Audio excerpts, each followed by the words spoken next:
దేవుని యొక్క మహా ఉన్నతమైనటువంటి కృపలో వర్ధిల్లుతున్న మీ అందరికీ కూడా ప్రభువైన యేసుక్రీస్తు వారి యొక్క శుభనామంలో వందనాలు తెలియపరచవద్దని ఉన్నాను. గడిచినటువంటి అనేక వీడియోస్లో అనేక నిగూఢమైనటువంటి సత్యాలు దేవుని మూలంగా దేవుని యొక్క సహాయాన్ని బట్టి మీరందరూ కూడా తెలుసుకోవడానికి దేవుడు అత్యున్నతమైన కృప అందించాడు.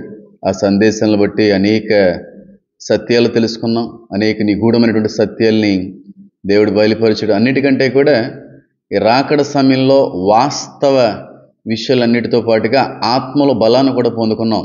అందులో ఏ విధమైనటువంటి సందేహం కూడా లేదు. అయితే రీసెంట్గా నేను ఛానల్లో ఒక పోలింగ్ కండక్ట్ చేశానండి. పోలింగ్ కండక్ట్ చేశాను. దేని గురించనంటే వచ్చేటువంటి యాంటీ క్రీస్తు విరోధి అనేటువంటి వాడు ఎవరి నుంచి వస్తాడు అని చెప్పి 4 ఆప్షన్లు ఇచ్చాను. మొదటగా వచ్చేటువంటి క్రీస్తు విరోధి యూదుల్లో నుంచి వస్తాడో అనేటువంటి ఆప్షన్ ఒకటి పెట్టాను. రెండో ఆప్షన్ ఏమో ఖచ్చితంగా ముస్లింల నుంచి వస్తాడు అనేటువంటి సెకండ్ ఆప్షన్ పెట్టాను. థర్డ్ ఆప్షన్ సంథింగ్ ఏదో ఇండియా నుంచి వస్తాడు, హైందువుల నుంచి వస్తాడు, ఇతరుల నుంచి వస్తాడు, సంథింగ్ 4 ఆప్షన్లు అయితే నేను పెట్టడానికైతే ఇష్టపడ్డాను. అయితే చాలామంది ఓటు వేసింది, చాలామంది పోల్ వేసింది మాత్రం వచ్చేటువంటి యాంటీ క్రైస్టు తప్పకుండా ఖచ్చితంగా ముస్లిం కమ్యూనిటీ నుంచే ఆ వ్యక్తి వస్తాడు.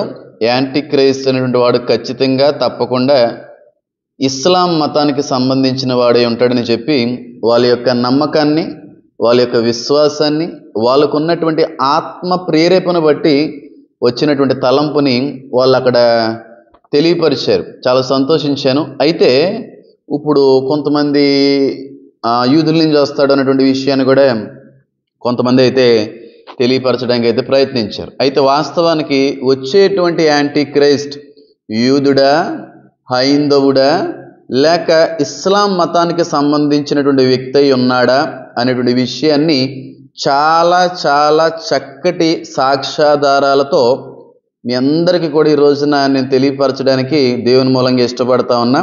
వీడియో ఎండింగ్ వరకు చూడండి. నేను మళ్ళీ మాటిస్తూ ఉన్నాను, మీరందరూ కూడా ఆశ్చర్యపడతారు, మీరందరూ కూడా ఆత్మలో ఆనందిస్తారు. అన్నిటికంటే కూడా మీ వెంట్రుకలు నెక్కబడుస్తాయి. అంత అద్భుతమైనటువంటి నిగూఢమైనటువంటి సాక్ష్యాధారాలతో కూడిన లేఖన సత్యాన్ని మీ అందరి ముందుకి కూడా తీసుకురావడానికి దేవుడు ఇష్టపడతా ఉన్నాడు. కనుక ఈ ప్రమేయం నాదంటే ఏమి లేదు, దేవుడికే సమస్త ఘనత మహిమా ప్రభావాలు చెల్లాలని నేను ఎంతగైనా సరే ఆశపడతా ఉన్నాను. అయితే యాంటీ క్రైస్ట్ ఎవరు అనేటువంటి దానికంటే కూడా అసలు ఈ క్రీస్తు విరోధి లేకపోతే యాంటీ క్రైస్ట్ యొక్క లక్షణాలు ఏమై ఉన్నాయి, ఆయన పోలికలు ఏమై ఉన్నాయి, ఆయన యొక్క వ్యక్తిత్వం ఎలాంటిది అనేటువంటి విషయాల్ని చాలా చక్కనటువంటి రీతిలో పౌలు గారు రాసుకుని వచ్చారు. అలాగే దానియేలు ప్రవక్త గారు రాసుకుని వచ్చారు. అపోస్తులైనటువంటి యోహాను గారు కూడా చాలా చక్కగా ఆ క్రీస్తు విరోధి యొక్క లక్షణాలు, అనుభవాలు, ఆయన యొక్క వ్యక్తిత్వాన్ని కూడా చాలా చక్కనైన రీతిలో మనందరికీ కూడా అర్థమవుటకు వాళ్ళ యొక్క ఆత్మ ప్రేరేపణ బట్టి రాయడానికి చక్కటి ఆధారాలు కూడా బైబిల్లో ఉంచడానికి ఈ భక్తులందరూ కూడా ఇష్టపడ్డారు. కాదని నేను అనట్లేదు. కానీ ఈ యాంటీ క్రైస్ట్లో ఉన్నటువంటి ఒక అనుభవాన్ని నేను గమనించానండి. చాలా రకాలైనటువంటి థీరీస్ ఉంటాయి. నేను ఒకే నమ్మకం మీద వెళ్తున్నాను కూడా అనట్లేదండి. నాకు ఒక 2-3 రకాలైనటువంటి థీరీస్, 2-3 రకాలైన విశ్వాసాల్లో ఒక విషయంలో మాత్రం బలంగా నేను నమ్ముతూ ఉంటాను. ఒక విశ్వాసానికి, ఒక నమ్మకానికి మాత్రం ఖచ్చితంగా నేను లోబడి ఉంటాను. అలాంటి విషయాలే మీ వరకు కూడా నేను తీసుకురావడానికి ప్రయత్నం అయితే చేస్తూ ఉంటాను. కనుక అయితే చాలా విషయాలు ఉన్నాయి బైబిల్ గ్రంథంలో ఆయన గురించినటువంటి, ఆయన వ్యక్తిత్వం గురించినటువంటి, ఆయన లక్షణాలు గురించినటువంటి, ఆయన స్వభావం గురించినటువంటి, ఆయన యొక్క ఆలోచన విధానం, ఆయన యొక్క అనుభవాలు ఏ విధంగా ఉంటాయి, ఆయన యొక్క నడవడిక ఏ విధంగా ఉంటుంది అనేటువంటి విషయాలు బైబిల్ గ్రంథంలో చాలా చక్కనైన రీతిలో దేవుడు భద్రపరిచాడు. అయితే లేఖనాల్లో అది కూడా పాత నిబంధన కాలానికి సంబంధించిన ఒక గ్రంథంలో ఒక విషయాన్ని నేను గమనించానండి. అది కూడా ఎంత అద్భుతమైనటువంటి విషయం అంటే, అన్నిటికంటే కూడా పుస్తకం ఎంత అద్భుతమైనటువంటిది అంటే, ఈ ప్రకటన గ్రంథంలో అనేక విషయాలు ఆ గ్రంథం నుంచి చాలామంది బైబిల్ స్కాలర్స్ కావచ్చు, చాలామంది సేవకులు కావచ్చు పోల్చి చూడడానికి ఇష్టపడుతూ ఉంటారు. వాస్తవానికి ప్రకటన గ్రంథంలో రాయబడినటువంటి అనేక విషయాలు పాత నిబంధనలలో ముందుగా ప్రవచించినటువంటి ఆ పుస్తక సత్యాలన్నీ కూడా ఒకే విధంగా ఉంటాయి. ఆ పుస్తకం ఏది అని అంటే దానియేలు గ్రంథం. దానియేలు గ్రంథం గురించి, నాశన పాత్రుడి గురించి, యాంటీ క్రైస్ట్ గురించి, రాబోబో 7 సంవత్సరాల శ్రమకాలం గురించి, యెరూషలేము యొక్క 3వ దేవాలయ నిర్మాణం గురించి, యేసుక్రీస్తు ప్రభు వారి యొక్క ఆగమనాన్ని గురించి కూడా చాలా చక్కటైన రీతిలో దానియేలు ప్రవక్త గారు రాసి ఉంచడానికి ఇష్టపడ్డారు. అయితే దానియేలు గ్రంథంలో ఈ యాంటీ క్రైస్ట్కి సంబంధించిన ఒక లక్షణాన్ని గమనించానండి. ఈ లక్షణాన్ని బట్టి 100% కూడా ఈ కమ్యూనిటీ నుంచి, లేకపోతే ఈ మతం నుంచి, లేకపోతే ఈ దేవుని కొలిచేటువంటి వాళ్ళ నుంచి వస్తాడని చెప్పి నేను రూఢిగా నమ్ముతున్నాను. మళ్ళీ చెప్తున్నాను, రూఢిగా బలమైనటువంటి విశ్వాసంతో నేను నమ్ముతున్నా ఉన్నా. ఏంటి ఆ మాట? యాంటీ క్రైస్ట్ యొక్క లక్షణం బైబిల్ గ్రంథంలో, దానియేలు గ్రంథంలో ఏమేమి రాయబడి ఉంది అనే విషయానికన్నీ మనం పరిశీలన చేస్తే, దానియేలు గ్రంథము 11వ అధ్యాయము 37, 38 వచనాలు కానీ మనం చదివినట్టయితే ఆ వ్యక్తి యొక్క అనుభవం ఆ చోట కనబడుతోంది. జాగ్రత్తగా పరిశీలన చేయండి. 36వ వచనం నేను చదువుతున్నాను, మీకు అర్థమవుతుంది. 36, 11వ అధ్యాయం 36వ వచనం. ఆ రాజు ఇష్టానుసారముగా జరిగించి తను తానే హెచ్చించుకొనుచు అతిశయపడుచు ప్రతి దేవత మీదనో దేవాది దేవుని మీదనో గర్వముగా మాట్లాడుచు ఉగ్రత సమాప్తి వరకు వృద్ధి పొందును. అంతటా నిర్ణయించినది జరుగును. అతడు అందరికంటే కూడా, అతడు అనగా యాంటీ క్రైస్ట్ గురించి అక్కడ సంబోధిస్తూ ఉన్నారు, అందరికంటే కూడా ఎక్కువగా తన్ను తాను హెచ్చించుకొనును గనుక తన పితరుల దేవతలను లక్ష్యపెట్టడు, మరియు స్త్రీల ఆకాంక్షిత దేవతను కానీ ఏ దేవతను కానీ లక్ష్యపెట్టడు. అతడు తను పితరులు ఎరగనటువంటి దేవతను అనగా ప్రాకారముల దేవతను వారి దేవతకు మారుగా గణపరచును. బంగారును, వెండిని, విలువగల రాళ్లను, మనోహరమైన వస్తువులను అర్పించి ఆ దేవతను గణపరచును అనే మాట కనబడుతుంది. ఏ దేవతను కొలుస్తాడు, ఏ దేవతను ఆరాధిస్తాడు, ఏ దేవతకి యాంటీ క్రైస్ట్ అనేటువంటి వాడు మొక్కుతాడు అనంటే ప్రాకారము గల దేవతను అని ఉంది. తన పితరుల దేవతల్ని లక్ష్యపెట్టడు. తన పితరుల దేవతలు అనగా యూదుల యొక్క దేవతలు అనుకోండి, ఇస్రాయేల్ యొక్క దేవతలు అనుకోండి, లేకపోతే వెనకటి వారు ఉన్నటువంటి అనేక దేవతలను ఉద్దేశించి మాట్లాడుతున్నటువంటి సత్యం. ఏ దేవుణ్ణి కూడా లక్ష్యపెట్టంట, అందరినీ కూడా చిన్న చూపు చూస్తూ ఉంటాడు, తన్ను తాను హెచ్చించుకుంటాడు. నేనే దేవుణ్ణి, నాకంటే ఇంకెవరో కూడా గొప్పవాడు లేడు అన్నట్టుగా హెచ్చించుకుంటూ చాలా దైవదోషణ జరిగిస్తూ ఉంటారు. అన్ని దేవతల గురించి కూడా మరి ప్రాముఖ్యం పితరులు ఎరిగిన దేవత. పితరులు ఎరగనటువంటి దేవతను పూజిస్తాడంట. పితరుల్లో ఎరిగిన దేవతలనేమో దూషిస్తాడో, పితరులు ఎరగని దేవతనేమో పూజిస్తాడు. ఆ దేవత పేరు ఏమై ఉందంటే గాడ్ ఆఫ్ ఫోర్ట్రెస్, తెలుగులో అయితే ప్రాకారములో గల దేవత అని ఉంది. అంటే ఈ యాంటీ క్రైస్టు ఏ దేవుని కొలుస్తాడంటే, ఏ దేవతని గణపరుస్తాడంటే, ఏ దేవత ప్రతిమకి బంగారాలు, వజ్రాలు, వెండి, ఈ రాళ్ళు అన్నీ కూడా అర్పిస్తాడంటే ప్రాకారములు గల దేవత అని ఉంది. ప్రాకారముల గల దేవత అని చెప్పి ఏ దేవుడికి ఆపాదిస్తాం? అది ఏ దేవుడు ప్రాకారములు కలిగిన దేవత అయి ఉంటాడని చెప్పి అనుకోవడానికి కూడా మనకు సరైన ఆధారం లేదు. అయితే హెబ్రీ బైబిల్ని కానీ మనం పరిశీలించాం అనుకోండి, ఈ ప్రాకారము అనేటువంటి పదం దగ్గర మిజ్రాయిం అనేటువంటి మాట ఉపయోగించబడింది.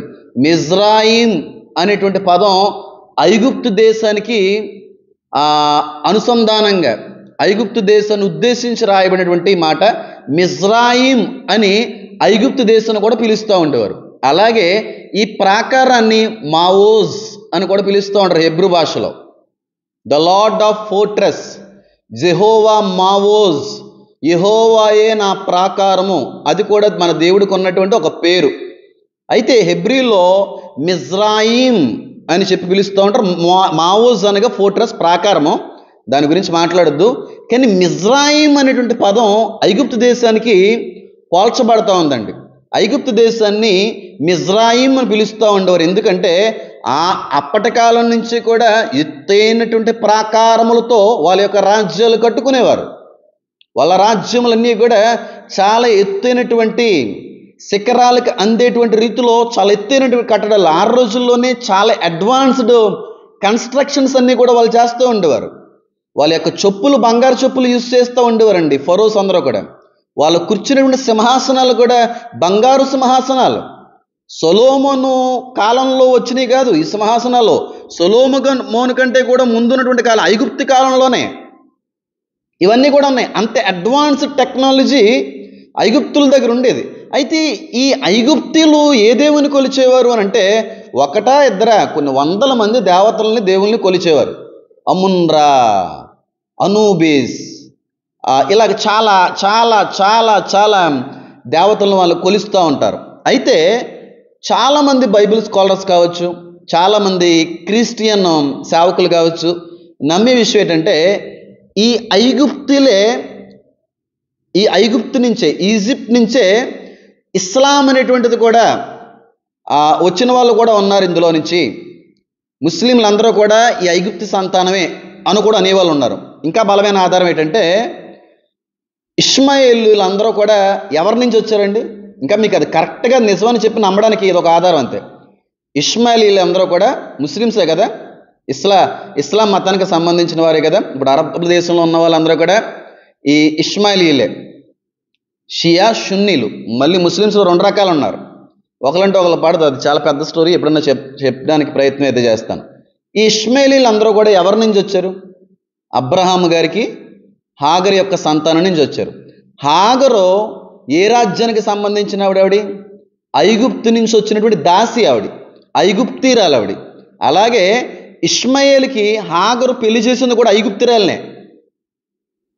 అంటే మీకు ఇక్కడ అర్థమైపోలే, ఈ ప్రాకారముల గల దేవత అనేది ఈజిప్ట్కి లేకపోతే ఐగుప్తుకి చాలా పెర్ఫెక్ట్గా సెట్ అవుతూ ఉంది.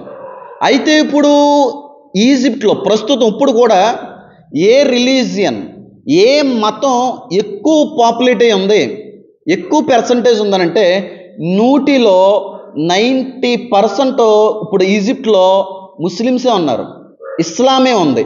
10% మాత్రమే అటు ఇటుగా కొంతమంది క్రిస్టియన్స్ ఉన్నారు. కానీ 100లో 90% మంది ఐగుప్తీయుల యొక్క చెల్లుబాటే ఈజిప్ట్ అంతా కూడా జరుగుతూ ఉంది.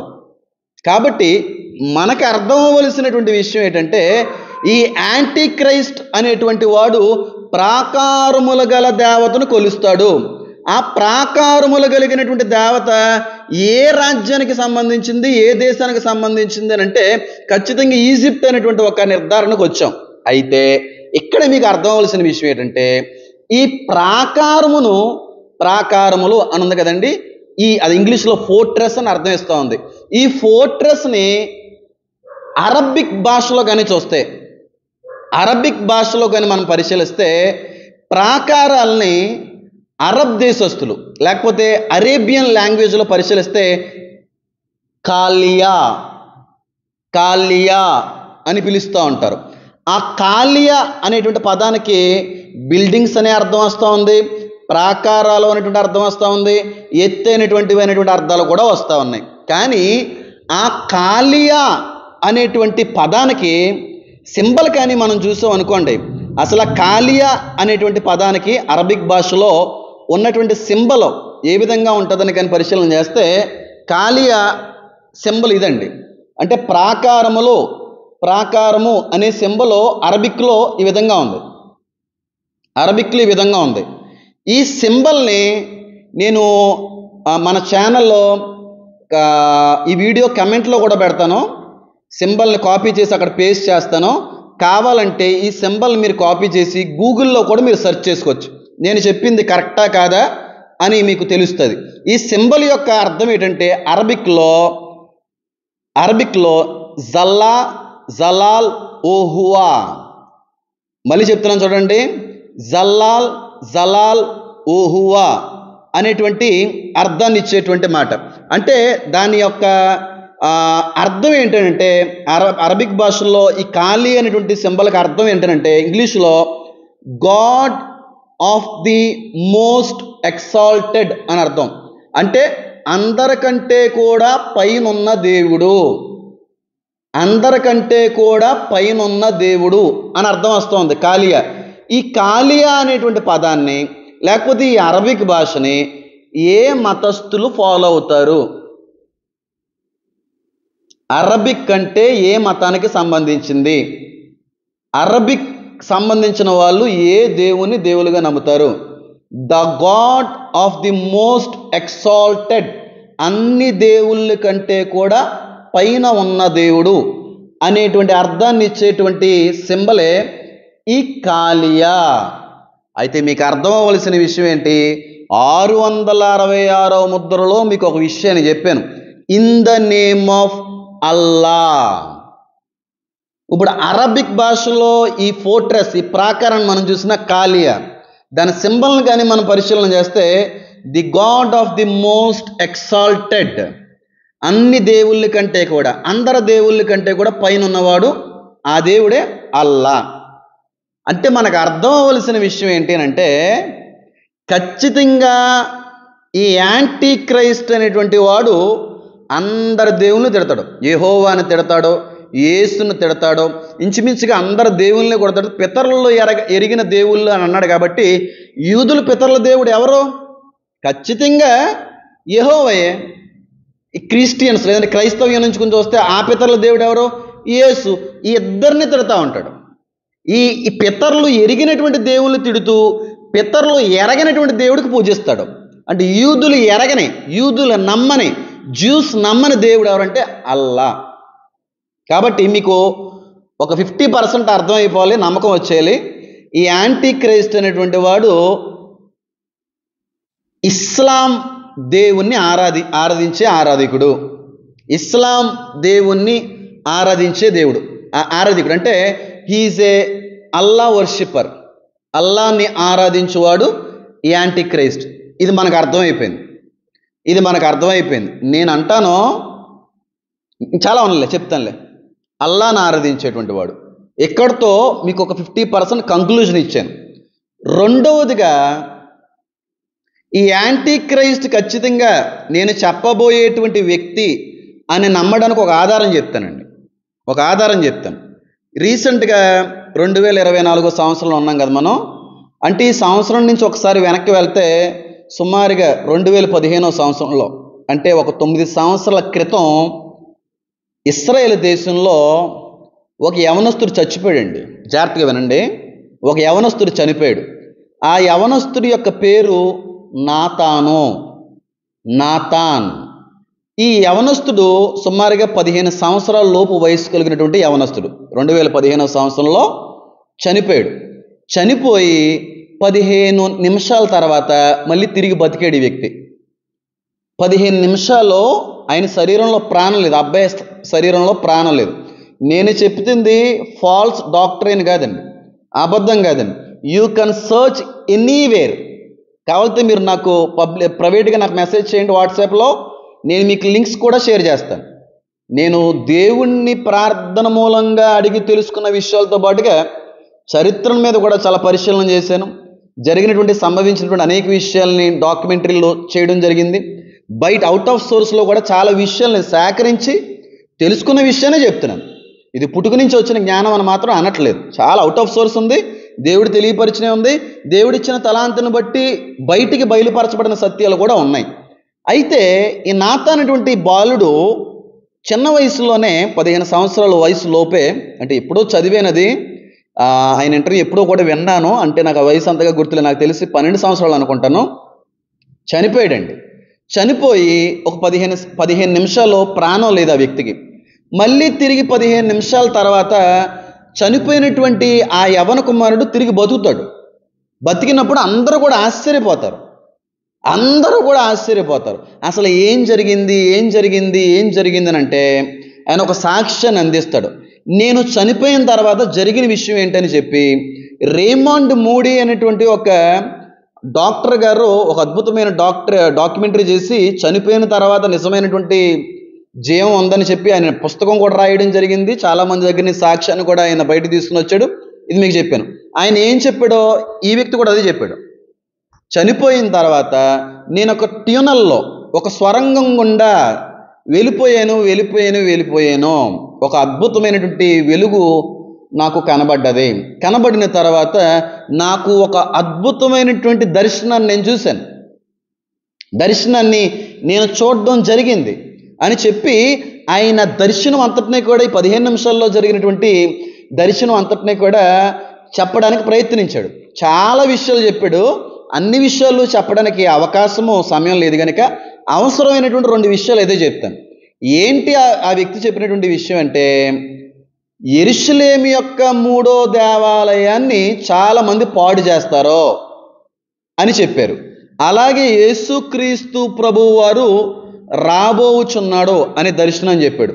దానితో పాటుగా ఈ యేసుని ఎదిరించడానికి చాలా దేశాల్లో ఉన్న రాజులు, సైన్యం అంతా కూడా కలిసి యేసు మీద దాడి చేయడానికి వెళ్ళబోతున్నారు, ఆ దర్శనం కూడా చెప్పారు. అలాగే ప్రపంచంలో ఉన్న అనేక దేశాలు ఇశ్రాయేలు మీదకి దండెత్తి వస్తున్నాయి అని చెప్పారు. చెప్పిన తర్వాత ఆయన అన్న మాట ఏంటంటే, అన్ని లక్షలాది మంది మనుషులు సైన్యం వస్తున్నప్పుడు ఆ సైన్యానికి ఎదురుగుండా ఒక వ్యక్తి నడుస్తూ ఉన్నాడో, ఆ వ్యక్తి ఆ సైన్యానికి నాయకుడిగా ఉన్నాడో, నాయకత్వాన్ని జరిగిస్తూ ఉన్నాడో అని అన్న తర్వాత ఎవరు ఆ వ్యక్తి అని చెప్పి పక్కన ఉన్నటువంటి ఒక యూదుడు అడుగుతాడు. అదంతా కూడా వీడియో ఉంది, యూట్యూబ్లో కూడా చెక్ చేసుకోవచ్చు మీరు. ఎవరో ఆ వ్యక్తి అని అంటే, ఆ చిన్న వ్యక్తి అన్న మాటలు సార్, కొన్ని లక్షలాది మందిని, సైన్యాన్ని, మనుషుల్ని నడిపించేటువంటి వ్యక్తి పేరు ఒబామా అని చెప్పాడు. ఒబామాయే ఆ నాయకుడు అని చెప్పాడు. నేను చెప్పట్లేదు, మీరు యూట్యూబ్లో చెక్ చేసుకుంటే మీకు కనబడుతుంది. ఒబామాయే అంత్యక్రీస్తు ఉండొచ్చు అని చెప్పి గడిచిన ఒక వీడియోలో కూడా చెప్పడం జరిగింది. ఒక వీడియోలో ఏంటి, 6 సంవత్సరాల క్రితం నా సంఘానికి కూడా చెప్పాను. కొన్ని ఆధారాలను బట్టి, కొన్ని పరిశీలనలు బట్టి ఒబామా ఉండొచ్చు అని కూడా చెప్పాను. కానీ ఈ వీడియో ఆధారంగా చూసుకున్నా, లేకపోతే కొన్ని పరిశీలనలో, కొన్ని సాక్ష్యాల ఆధారంగా చూసుకున్నా, ఖచ్చితంగా ఈ ఒబామా అనేటువంటి వాడు యాంటీ క్రీస్తు విరోధి ఉండడానికి 100% కూడా ఆధారం నా దగ్గర ఉంది. ఆ యూదుడు, ఆ చిన్న కుమారుడు చెప్పిన మాట ఏంటంటే, ఆ నాయకుడు ఎవరో కాదు, ఒబామాయే. ఇశ్రాయేల్ మీదకి దండెత్తి వచ్చేస్తా ఉన్నాడు, ఇశ్రాయేల్ని పాడు చేయడానికి వస్తా ఉన్నాడు. ఆ ముందు కూడా చాలా చక్కగా శాంతిని, సమాధానాన్ని తీసుకుని వచ్చాడు. అలాగే హామాస్ గురించి, ఐసిస్ గురించి కూడా 2015లో దర్శనం చూసి నీ కుర్రాడే చెప్పాడు. హామాస్ అనేటువంటిది ఒక సంస్థ వస్తూ ఉంది, అది చాలామంది యూదుల్ని, క్రైస్తవుల్ని కిడ్నాప్ చేస్తుంది. వాస్తవానికి అదే కదా జరిగిందండి. హామాస్ దళాలన్నీ కూడా యూదుల్ని, క్రైస్తవుల్ని కిడ్నాప్ చేసి చంపుతూ ఉంటారు. ఐసిస్ కూడా కిడ్నాప్ చేసి శిరచ్ఛేదనం చేస్తూ ఉంటారు. ఈ కుర్రోడు 2015లో చెప్పాడు ఇలా జరుగుతుంది. దర్శనం ఉంది ఆ అబ్బాయికి. ఆ నాయకుడు కూడా ఒబామా అని చెప్పి 100% పేరుతో పాటు చెప్పేశాడు అబ్బాయి. మరి ఒబామా అయి ఉండొచ్చు అని చెప్పి మీరు ఎలాగ రుజువుపరచగలుగుతారండి? మీరు ఎలా నమ్ముతున్నారండి? మరి మీరు నమ్మినట్టుగా మేము కూడా నమ్మాలంటే సరైన సాక్ష్యాధారం ఉండాలి కదండి. అంటే సాక్ష్యాన్ని కూడా ఇస్తానండి నేను. దానియేలు గ్రంథంలో కానీ మనం చూస్తే, ఆ అంత్యక్రీస్తు స్త్రీ ఆకాంక్ష లేనివాడే ఉంటాడు. అంటే ఆడోళ్ళు అంటే ఆయనకి ఎక్కదు, ఆడోళ్ళని ఇష్టపడ్డంటే ఆ వ్యక్తి ఏమై ఉంటాడు? గే ఉంటాడు. అంటే పురుష సంయోగం ఎరిగిన వ్యక్తే ఉంటాడు, పురుష సంయోగాన్ని కోరే వ్యక్తులే ఉంటాడు. అంటే సొదొమ గొమొర్రాలో ఎలాంటి పరిస్థితులు అయితే కనబడ్డాయో, ఎలాంటి అలవాట్లు అయితే కనబడ్డాయో, ఈ అంత్యక్రీస్తులో ఉండే ఒక లక్షణం ఏంటంటే స్త్రీ ఆకాంక్ష లేనివాడే ఉంటాడు. అది బైబిల్లో కూడా ఉన్నటువంటి మాటే. 37వ వచనం 11లో చూస్తే, మరియు స్త్రీ లాకాంక్షిత దేవతను కానీ ఉంది. అంటే నో డిజైర్ ఆఫ్ ఉమెన్ అని ఇంగ్లీష్లో ఉంటుంది. ఉమెన్ అని చెప్పి ఇంగ్లీష్లో ఉంటుంది. అంటే లేడీస్ని ఇష్టపడినటువంటి మగవాడు ఏమై ఉంటాడంటే గే అయి ఉంటాడు. అంటే మగవాడిని కోరేటువంటి వ్యక్తి. ఈ ఒబామా గే అయి ఉన్నాడని చెప్పి నేను రుజువుపరిచాను గడిచిన వీడియోల్లో కూడా. ఎందుకంటే ఈ వ్యక్తి పెళ్లి చేసుకున్నటువంటి మిచెల్ ఒబామా మగవాడు, ఆమె స్త్రీ కాదు. ఆమె యొక్క ఆడొక మగవాడిని పెళ్లి చేసుకున్నాడు. కాకపోతే ప్రజలందరినీ కూడా మోసగిస్తున్నాడని చెప్పి ఆవిడ డ్యాన్స్ వేస్తున్నప్పుడు ఆమె యొక్క పీనిస్ బట్టల్లో ఎగురుతున్నట్టుగా షేడ్స్ ఇవన్నీ కూడా మీకు చూపించడం జరిగింది. అది కాకుండా ఇంకొక రుజువు చెప్తాను చూడండి. ఈ ఒబామా రిలీజియన్ ఏంటనంటే యాక్యురేట్గా ఎవ్వరు కూడా ఆయన రిలీజియన్ చెప్పరు. గూగుల్లో మీరు సెర్చ్ చేసినా ఒబామా ఏ మతానికి సంబంధించినట్టే యాక్యురేట్గా 100కి 100% క్రిస్టియను, లేకపోతే జూ, లేకపోతే ఇస్లాం అని చెప్పి ఎక్కడ కూడా చెప్పరు. ఈయన కూడా చెప్పలేదు అక్కడ.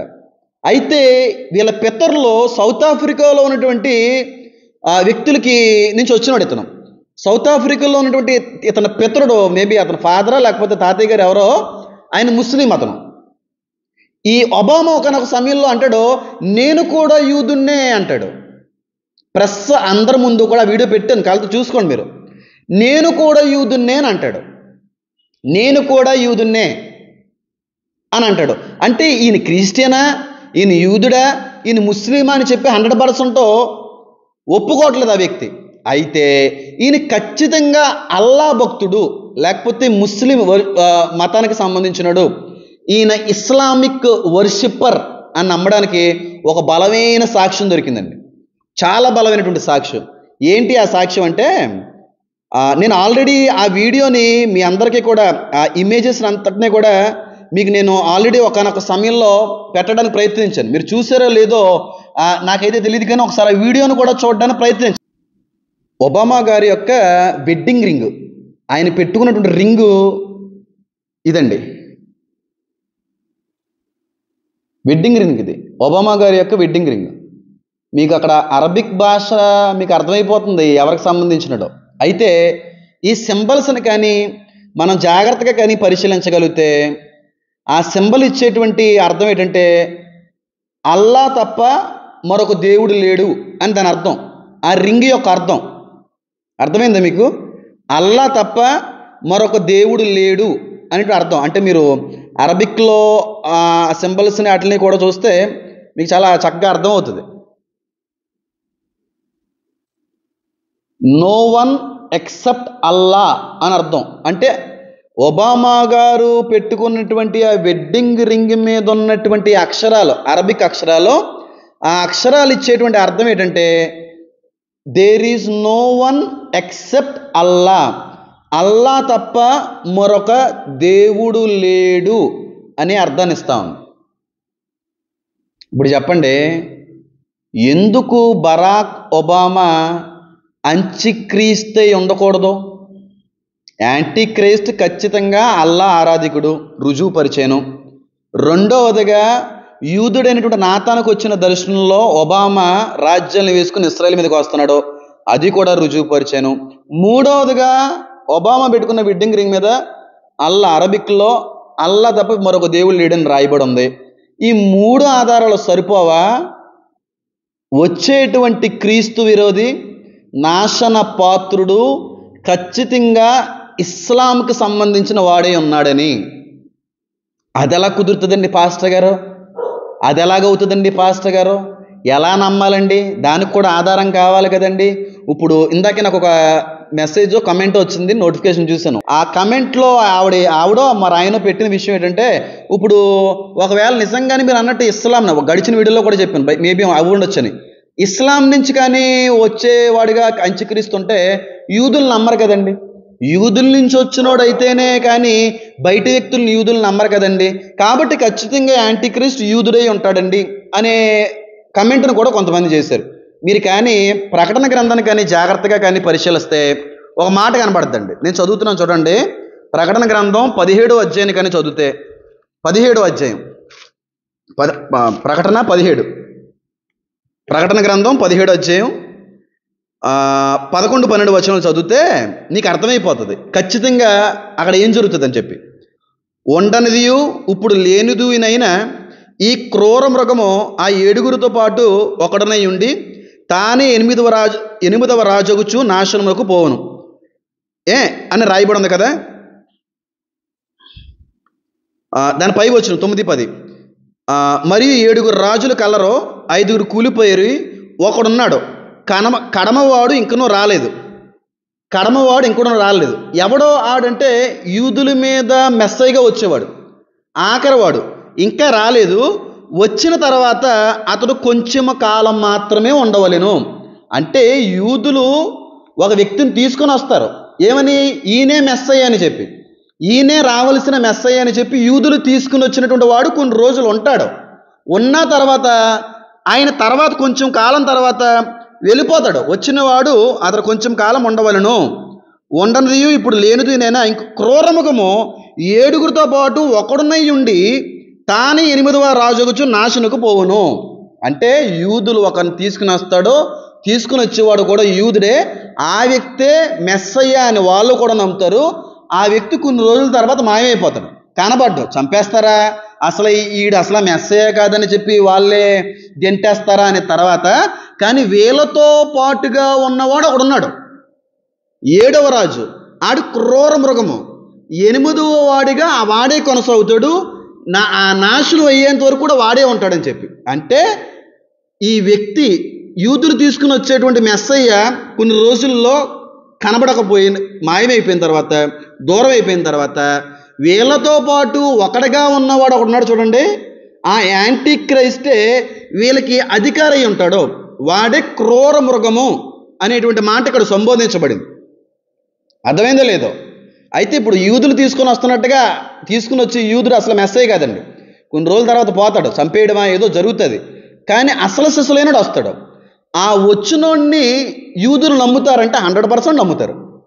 ఎందుకు అంటే వచ్చేవాడు 100% కూడా యూదులకి సపోర్టివ్గా ఉంటాడు. రెండోది, వచ్చేటువంటి వాడి యొక్క బ్యాక్గ్రౌండ్, బ్లడ్ లైను యూదులు లీనేజ్ నుంచి కూడా వస్తుంది. నేను అంటాను, యూదుల్లో నుంచి వచ్చిన వాడే ఇస్లాంకి మద్దతు పలికేటువంటి వాడని చెప్పి. అంటే వాళ్ళ పితరులు ఎవరో ఉండి ఉండొచ్చు.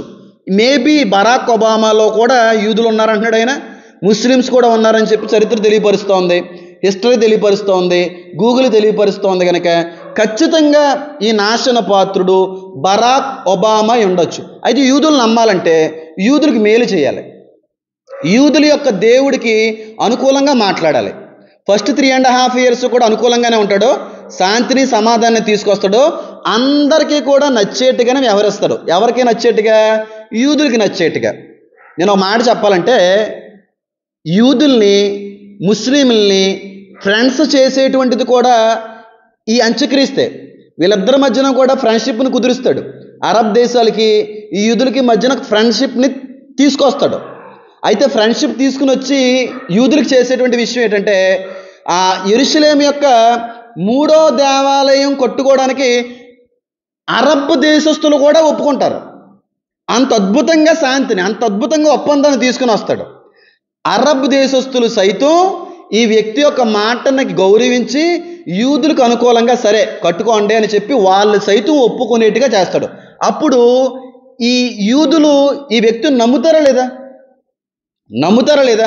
అయితే ఈ ఇశ్రాయేల్ పరిసర చుట్టుపక్కల ప్రాంతాల్లో కొంతమంది ముస్లింకి సంబంధించినటువంటి దేశాలు ఒప్పుకోవు.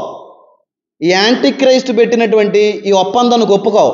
పెద్ద పెద్ద అరబ్ దేశాలన్నీ ఒప్పుకుంటారు, కానీ ఈ యాంటీ క్రైస్ట్ ఒప్పందాన్ని చుట్టుపక్కల ఉన్న సిరియా కావచ్చు, గాజా కావచ్చు, ఈజిప్ట్ కావచ్చు, ఇలాగ 3-4 దేశాలు ఒప్పుకోవు. అల్లక్సా మాస్కు తీయడం ఏంటి, లేకపోతే అక్కడ మందిరం కట్టడం ఏంటి, ఎలాగో కూలిపోయింది కదా, అక్కడ మళ్ళీ మసీదు కొట్టుకోవాలి తప్ప మందిరం కట్టడం అంటే అసలు ముస్లిం కంట్రీస్ అన్నీ కూడా ఎలా ఒప్పుకుంటున్నాయి, మేము ఒప్పుకోమని చెప్పి 3-4 దేశాలు ఆ చుట్టుపక్కల ప్రాంగణాల్లో సరిహద్దుల్లో ఉండే దేశ ప్రజలు తిరగబడతారు. ఎవరి మీదకి? యూదుల మీదకి తిరగబడతారు. యాంటీ క్రైస్ట్ మాటను కూడా ఒప్పుకోరు. అలాగే పైనున్న అరబ్ దేశాల యొక్క ఆ మాటను కూడా వాళ్ళు గౌరవించరు. ఆ గౌరవించలేని సమయంలోనే ఆ తిరగబడేటువంటి 3 ముస్లిం దేశాలని లేకుండా చేసేస్తాడు, తుడిచిపెట్టేస్తాడు, నిర్మూలన చేసేస్తాడు. ఇంక అసలు ఎక్కడా కూడా కనబడలేదు అన్నట్టుగా మార్చేస్తాడు. మీరు దానియేలు గ్రంథం 9వ అధ్యాయంలో కానీ చదివితే అక్కడ ఒక మాట ఉంటుంది. 10 కొమ్ములు ఉన్నాయి. ఆ 10 కొమ్ముల్లో నుంచి ఒక చిన్న కొమ్ము పెరుగుట నేను చూచాను. ఆ చిన్న కొమ్ము పెరుగుతున్నప్పుడు 3 కొమ్ములు వేరులతో పాటుగా పెకిలించబడింది, ఈ కొమ్మే నిలిచిందని ఉంది. అంటే అవన్నీ కూడా ఇస్లాం దేశానికి సంబంధించిన కొమ్ములు అవన్నీ. కానీ ఆ మూడు కొమ్ములు అడ్డుగా ఉంటాయి. అంటే యాంటీ క్రైస్ట్ చేసేదంతా ఒకటైతే ఈడ ఆలోచన వేరేగా ఉంటుంది, వాళ్ళు వద్దంటూ ఉంటారు. ఈయన ప్లాన్ వర్కౌట్ అవ్వదు. ఇక్కడ యూదులు మభ్యపరచాలంటే ముస్లిమ్స్ యూదుల్ని ఫ్రెండ్షిప్ చేయాలి, అక్కడ ఖచ్చితంగా యెరూషలేము 3 దేవాలయం కట్టాలి.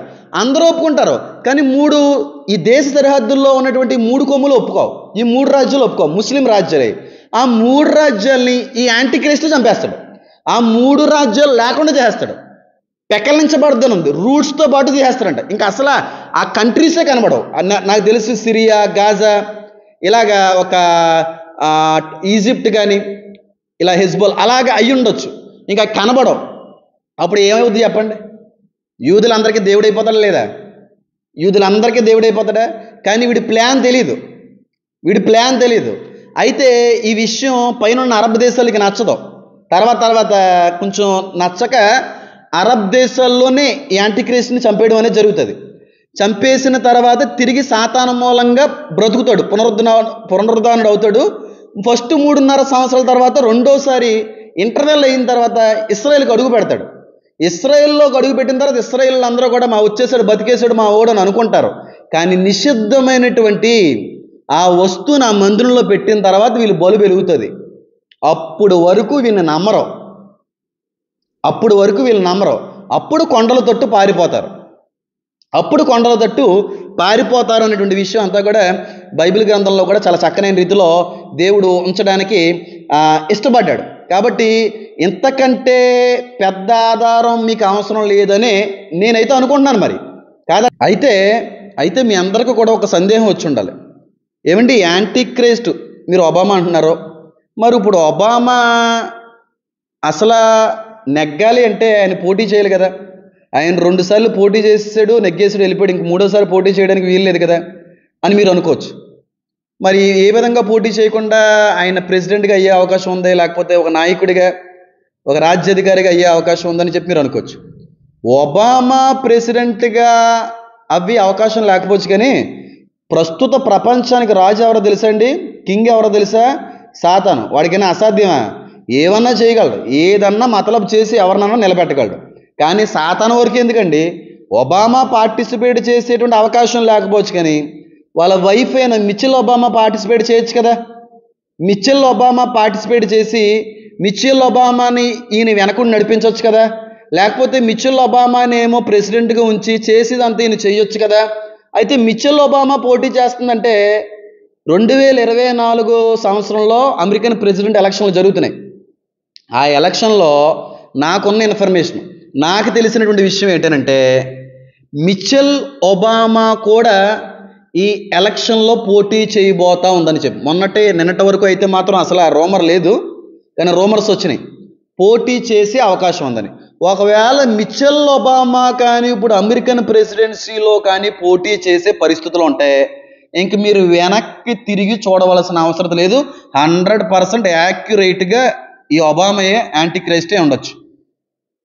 నిజంగా నాకుంద information. Such a lot of material వస్తూ ఉంటుందండి, నోటిఫికేషన్లు వస్తూ ఉంటాయి. హ్యూజ్ పరిశీలన చేస్తుంటాం, చిన్నగా చేయను, చాలా ఎక్కువ సమయం తీసుకుని వీటి మీద ఎక్కువ రీసెర్చ్ చేస్తూ ఉంటాం. బైబిల్లోనే కాదు, ఏ విషయంలో అయినా సరే కొంచెం ఆలోచన ఎక్కువ నాకు చిన్నతనం నుంచి. అయితే ఇప్పుడు ట్రంప్ కూడా ప్రెసిడెంట్ ఎలక్షన్లో నిలబడుతున్నాడు. ప్రెసిడెంట్ ట్రంప్గా నిలబడడానికి ఈయన ఇష్టపడ్డాడు. ఈ ట్రంప్కి పోటీగా మిచెల్ ఒబామా కూడా నిలబడే అవకాశం ఉందంట. అర్థం చేసుకోండి. ఇప్పుడు క్వీన్ ఎలిజబెత్ గారే ఇంగ్లాండ్ మహారాణి అండి. ఆవిడ రాణి మాత్రమే నడిపించింది, పరిపాలించింది, లాస్ అన్నీ కూడా తీసుకుని వచ్చింది. ఆవిడ దగ్గర నుంచి చేయలే కదా, వాళ్ళ కుమారులు చేసుకుని వచ్చారు.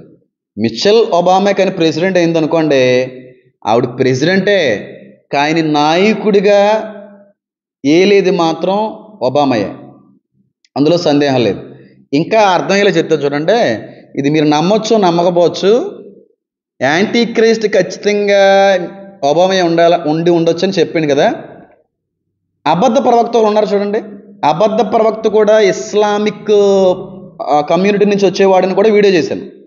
ఏరియస్ అనేటువంటి హమాల్ అనేటువంటి నక్షత్రం గురించి నేను చెప్పడం అయితే కూడా జరిగింది. ఆ యెషయాలో ఉన్నటువంటి ఆ నక్షత్రం రాలింది అనేటువంటి ఎలా పడితమైనటువంటి పదాన్ని ఉపయోగించాను. ఎందుకంటే అక్కడ మక్కాలో ఆ యాస్ట్రాయిడ్ ఉంది కాబట్టి పదాన్ని ఉపయోగించాను మాత్రమే యెషయాలో. కానీ యేసుక్రీస్తు ప్రభువు లోకాసువార్తలో తేజో నక్షత్రమే ఎటు రాలితివి, you fall like a lightning strike అని కూడా ఉంది అక్కడ.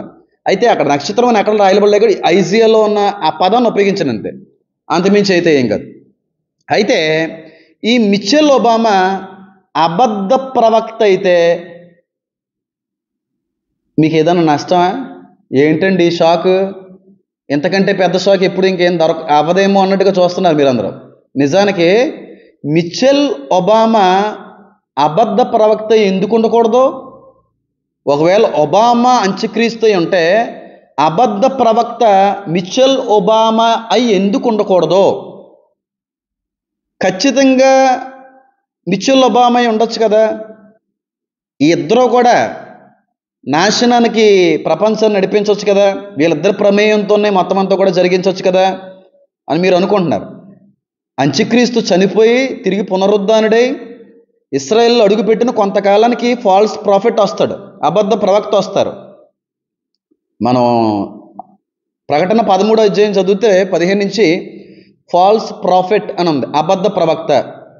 చాలా ట్రాన్స్లేషన్లో ఆ ప్రవక్త హీ అనే రాయబడింది, అంటే పుల్లింగంతోనే పోల్చబడింది. కాదని నేను అనట్లేదు చాలా ట్రాన్స్లేషన్లో, కానీ కొన్ని ట్రాన్స్లేషన్లో ఇట్ అని రాయబడింది, దిస్ అని రాయబడింది. చాలా దాంట్లో మాత్రం పుల్లింగమే ఉపయోగించబడింది. కానీ 5వ శతాబ్దానికి సంబంధించిన గ్రీకు ట్రాన్స్లేషన్ కానీ చూస్తానండి, ఫస్ట్ బైబిల్స్ అయ్యే కదా, ఇవన్నీ కూడా ట్రాన్స్లేషన్ లోపాలే. చాలా వరకు బైబిల్స్ మనం ఫాలో అవుతున్నాయి, చాలా తర్జుమాలు ఉన్నాయి, చాలా రాంగ్స్ కూడా కొంతమంది చేసుకుని వచ్చారు. అందుకే లోకానికి చాలా విషయాల్లో సమాధానం చెప్పలేకపోతున్నాం, కష్టం అవుతూ ఉంది. సాతాను అలా చేసుకుని వచ్చాడు అనుకోండి, కానీ ప్యూర్ ఒరిజినల్ దేవుడు అబద్ధికుడా కాదు కదా, మారే దేవుడు కాదు కదా, చేసిన తర్వాత అయ్యో తప్పు చేసిన అనుకునే దేవుడు కదా కదా.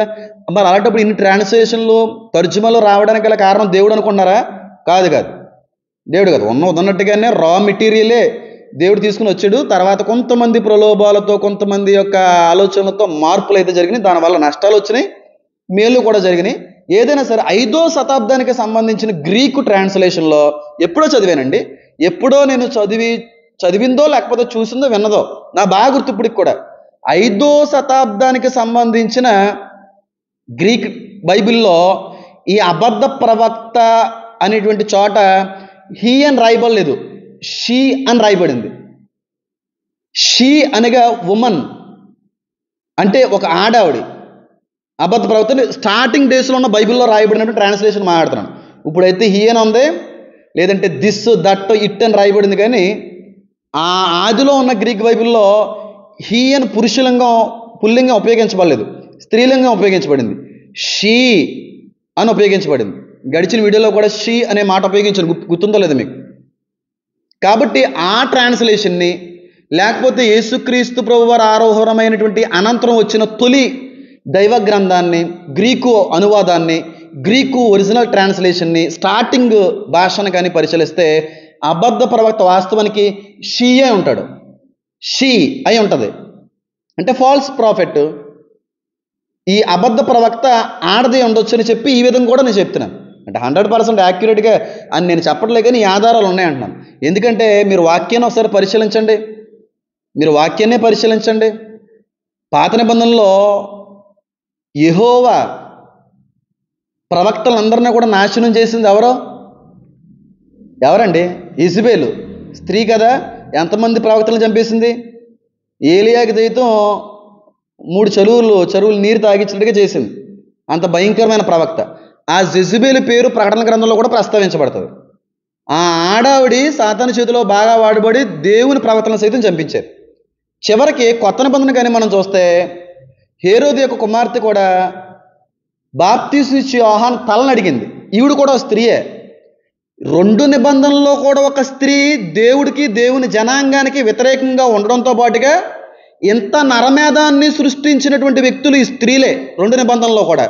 మరి ఈ రాకడ సమయంలో, ఈ 7 సంవత్సరాల శ్రమకాలంలో ఈ యాంటీక్రైస్ట్తో పాటుగా యాంటీక్రైస్ట్కి మద్దతు పలికేటువంటి వ్యక్తి, పైగా ఈ 13వ అధ్యాయంలో చూస్తే చాలామంది 666 ముద్రలు వేయించుకోకపోతే చంపేసేటువంటి రూల్ని తీసుకుని వచ్చేది కూడా ఫాల్స్ ప్రాఫిటే. చాలా నరమేధను సృష్టించేది కూడా ఈ ఫాల్స్ ప్రాఫిటే. ఈవిడ నిజంగా స్త్రీ అని చెప్పి నమ్మడానికి ఈ 2 నిబంధనలు ఉన్న స్త్రీలు ఎంత నరమేధను అయితే సృష్టించారో దాన్ని పోల్చుకుంటే ఈ ఫాల్స్ ప్రాఫిట్ స్త్రీయే ఎందుకు ఉండకూడదో, ఆ స్త్రీ మిచెల్ ఒబామా ఎందుకు ఉండకూడదో. నేను లేని మాట అంటలేదండి, లేని మాట అంటలేదు. కొన్నిసార్లు 1-2 డేస్ తట్టుకోలేని తలనొప్పి వస్తూ ఉంటుంది. అంత ఎక్కువ చదువుతాను బైబిల్, అంత ఎక్కువ రీసెర్చ్ చేస్తూ ఉంటాను. నా మోకాలు చూస్తే తెలుస్తుంది నేనేంటో. అంటే నేను గొప్ప చేసుకుని చెప్పట్లేదు. నేను చదువుతున్న బైబిల్ని, నా మోకాల్ని మీరు చూస్తే నా ప్రయాస ఏంటో మీకు అర్థమవుతుంది. ఇంత పరిశీలన చేసే ఒక కంక్లూజన్ నేను వస్తూ ఉన్నాను. యాంటీ క్రైస్ట్ ఖచ్చితంగా 4 ఆధారాలను బట్టి ఒబామా ఉండొచ్చు. ఇఫ్ నాట్ ఖచ్చితంగా ఇస్లాంకి సంబంధించిన వ్యక్తి ఉండొచ్చు. ఫాల్స్ ప్రాఫిట్ 5వ దశాబ్దానికి సంబంధించిన గ్రీక్ ట్రాన్స్లేషన్లో ఒరిజినల్ బైబిల్ బట్టి చూస్తే ఆ అబద్ధ ప్రవక్త ఆడ వ్యక్తి ఉండొచ్చు. ఒక యెజబెల్ లాగా, హేరోదు కూతురులాగా అయి ఉండొచ్చు. ఎందుకు కాకూడదో, ఎందుకు ఆ ఇద్దరే నాశన పాత్రులై ఉండకూడదో, ఎందుకు ఆ ఇద్దరే సాతాను యొక్క ఆత్మను పొందుకొని నడిపించబడేటువంటి వ్యక్తులై ఉండకూడదు. ఎందుకు ఉండకూడదు? వస్తారు యూదులు, తీసుకొస్తారు మెస్సయ్య, ఉండడు, పోతాడు, ఈయన దగ్గర అవుతాడు. ఒబామా అండి, ఒబామా అంటే క్రిస్టియన్స్కి పిచ్చి తెలుసా? ఒబామా అంటే ఇస్రాయేల్కి ప్రాణం తెలుసా మీకు? అంత అట్రాక్ట్ చేసుకున్నాడు ఆయన. 2008 అనుకుంటాను, యాక్యురేట్గా అయితే చెప్పట్లేదు, తప్పు చెప్పాను అనుకోకుండా, 2008 అనుకుంటా. ఒబామా ప్రెసిడెంట్గా ఉన్నప్పుడే అనుకుంటా, అమెరికా ప్రెసిడెంట్గా ఉన్నప్పుడే నెతన్యాహు వైట్ హౌస్కి వెళ్ళాడు. ఎందుకంటే అరబ్ దేశాల నుంచి వచ్చే ఒత్తిడిని గురించి చెప్పడానికి. అప్పుడు ఈ ఒబామా నెతన్యాహుకి అన్న మాట్లాడు తెలుసా? I will be the backbone of you అన్నాడు. నేను నీకు వెన్ను మొక్కై ఉంటాను, నువ్వు భయపడకో, నేను చూసుకుంటానని చెప్పి వెన్ను తట్టు పంపించాడు నెతన్యాహు. తర్వాత నెతన్యాహు వస్తే మళ్ళీ రివర్స్ అవడం ఇవన్నీ జరిగినాయి. కానీ మీకు తెలుసో తెలీదో, చాలామంది యూదులు ఒబామా అమెరికన్ ప్రెసిడెంట్ అవుతే బాగుండని ఎదురు చూస్తున్నారు. ట్రంప్ వచ్చాడు కాబట్టి ఇప్పుడు ట్రంప్ అనుకుంటున్నారు అనుకోండి, చెప్తున్నాను. చాలామంది క్రైస్తువులకి ఒబామా అంటే పిచ్చి. ఎందుకు తెలుసా? ఒసామా బిన్ లాడెన్ని హతమార్చింది ఒబామాయే. కాబట్టి చాలా మద్దతు, చాలా నమ్మకం, అతి విస్తారమైనటువంటి విశ్వాసం ఒబామా అయి ఉంటే మాత్రం అందరూ కూడా ఆ వ్యక్తిని నమ్ముతారు. ఎందుకంటే ముస్లింకి యాంటీగా ఉన్న వ్యక్తిగా కనబడ్డాడు, టెర్రరిజానికి యాంటీగా ఉన్న వ్యక్తిగా కనబడ్డాడు, ఇస్రాయేల్కి ఫేవర్ చేసిన వ్యక్తిగా కనబడ్డాడు, ఐసిస్కి ఇలాంటి వాటికి విరోధంగా పనిచేసిన వ్యక్తిగా కనబడ్డాడు. కాబట్టి ఈ వ్యక్తే కానీ యాంటీ క్రైస్టే ఉంటే ఇవన్నీ సరిపోవా యూదులు మోసగించబడ్డానికి? ఇహలోక దేవత మన మనోనేతలు గుడ్డితనం కలుగజేసింది కదా. మన అంటే మన ఒక్కరు కాదు కదా, ప్రపంచంలో ఉన్న మానవులందరికీ. ఆ మానవాళ్ళు యూదులు కూడా ఒకలే, వాళ్ళేం గొప్ప వాళ్ళు కాదు కదా, మనతో పాటుగా ఉన్నవాళ్ళే. వాళ్ళని మోసం చేయడం పెద్ద విషయమా? అబద్ధానికి జనకుడు సాతాను. అంటే అబద్ధం పుట్టిందే సాతాను దగ్గర నుంచి. అబద్ధానికి జనకుడు ఆయనే అబద్ధమే ఉన్నాడు. ఎప్పుడు నిజం చెప్పలేదు. ఆదాము అవ్వకాలం నుంచి కూడా అబద్ధం చెప్పడమే, తింటే దేవదూతలు అయిపోతారని చెప్పి. ప్రతిదీ ఫాల్సే. యేసుక్రీస్తు ప్రభువు దగ్గర అబద్ధమే. నువ్వు ఇది రాళ్ళని రొట్టిగా చేసుకోలేవా, దూకేస్తే దేవదూతలు కాపాడలేరా, లేకపోతే ఇంకోటి అబద్ధాలు చెప్తూ ఆయన్ని మ్యానిపులేట్ చేద్దాం అనుకున్నట్టు. ఇప్పుడు వచ్చే యాంటీక్రైస్ట్ కూడా అబద్ధాలు చెప్తాడు. ఈ అబద్ధాలకే మోసగించబడతారు యూదులందరూ కూడా. అబద్ధాలకు మోసగించబడి వాళ్ళ జీవితాన్ని పాడు చేసుకుంటారు. కానీ వాడి యొక్క అసలు సిసలైన స్వరూపం మొదటి 3.5 సంవత్సరాల చివరి భాగంలో కనబడుతుంది. ఎప్పుడైతే ఈ యాంటీక్రైస్ట్ యొక్క ప్రతిమ, ఈ స్టాట్యూని, ఈ ఫాల్స్ ప్రాఫిట్ ఆ దేవాలయంలో పెడతారు, నిషిద్ధమైన వస్తువు, అపవిత్రమైన వస్తువు పెడతారో అప్పుడు బలి వెలుగుతుంది. అప్పటికే అంతా అయిపోద్ది. పరుగులు పెట్టిస్తాడండి యూదుల్ని, మామూలుగా పెట్టించడండి. మామూలుగా అయితే పెట్టించడం, చాలా నష్టపోతారు వాళ్ళు. అంత సమయంలో ఒంటరైపోతారు. యూదులకి ఇంక సపోర్ట్ చేసే దేశం ఉండదు. ఎందుకంటే ర్యాప్చర్ జరిగిపోద్ది, క్రిస్టియన్స్ అందరూ ఎత్తబడిపోతారు. అప్పటికే క్రిస్టియన్ దేశాన్ని సపోర్ట్ అనేది ఉండదు, ఒంటరైపోతారు. యూదులు ఒంటరైపోయినప్పుడు అప్పుడు ఏడుస్తారు, యేసయ్యా నువ్వు మానవ రూపంలో వచ్చినటువంటి మెస్సయ్యవయ్యా, మేము నమ్మలేకపోయాము. ఆ రోజు నువ్వు వచ్చిన తర్వాత మేము నమ్మక నిన్ను సిలువకు అప్పచెప్పాం. మమ్మల్ని కాపాడు అని చెప్పి ఎప్పుడైతే బ్రతిమాలుకుంటారో ఆ బ్రతిమాలుకుంటున్న సమయంలో ఈ 3.5 సంవత్సరాలు కూడా శ్రమలు అనుభవించిన ఇంకా ఆఖరి దశలో మెస్సయ్య వస్తాడో ఆ యాంటీక్రైస్ట్ని, అబద్ధ ప్రవక్తని నాశనం చేసేస్తాడు, అగ్నిగుండంలో వేసేస్తాడు. సాతాను 1000 సంవత్సరాల్లో అగ్నిగుండంలో బంధించేస్తాడు. తర్వాత ఏం జరుగుతుంది అనేది మీకు ముందు రోజుల్లో జరిగే వీడియోలన్నింటిలో కూడా చాలా క్లుప్తమైన రీతిలో, చాలా అర్థమైనటువంటి రీతిలో మీ అందరూ కూడా నేను తెలియపరచడానికి ప్రయత్నిస్తాను. కనుక చూసిన ప్రతి ఒక్కరిని కూడా బ్రతిమాలుకుంటున్న విషయం ఏంటి తెలుసా? లైక్ చేయండి, అనేక మందికి షేర్ చేయండి. ఈ నిగూఢమైన సత్యాలను అనేక మందికి తెలియపరచవలసిన బాధ్యత నా ఒక్కడికే కాదు, మీ అందరికీ ఉంది. నేను యూట్యూబ్లో ఉన్న ప్రతి ఒక్కరికి, యూట్యూబ్ నాకు మరొక ఫ్యామిలీ, దేవుడిచ్చిన ఫ్యామిలీ, మై యూట్యూబ్ ఫ్యామిలీ అంటాను. సంఘం దగ్గర, నా తల్లిదండ్రుల దగ్గర, యూట్యూబ్లో ఉన్న ప్రతి ఒక్కరి కొరకు కూడా నా సంఘం ప్రార్థిస్తుంది. నేను ప్రత్యేకంగా నా ఫాలోవర్స్ అందరూ, సబ్స్క్రైబర్స్ అందరి కోసం నేను ప్రార్థిస్తున్నాను. కానీ మీ నుంచి నేను కోరుకున్నది ఒకటే, నాకు ఏ విధమైన ప్రోత్సాహం ధన రూపంలో ఇంకో రూపంలో వద్దు. దయచేసి లైక్ చేయండి, చాలామందికి షేర్ చేయండి. ఈ సత్యాన్ని ఆఖరి దినాల్లో, అంత్య దినాల్లో అందరూ తెలుసుకోవడానికి మీ వంతు సహాయాన్ని అందించండి. దైవాశీస్సులు పొందుకోండి. ఇంకా ముందు రోజులు అనేక విషయాలు తెలియపరుస్తాను. మిలీనియం, గోగు మాగోగు ఇవన్నీ కూడా చెప్తాను. కనుక ఈ విషయాన్ని గమనించండి. అందరూ కూడా మరొకసారి ప్రభువైన యేసుక్రీస్తు వారి యొక్క శుభనామములో వందనాలు. God bless you. Amen. God bless India. God bless Israel. God bless our whole world. Amen. Amen.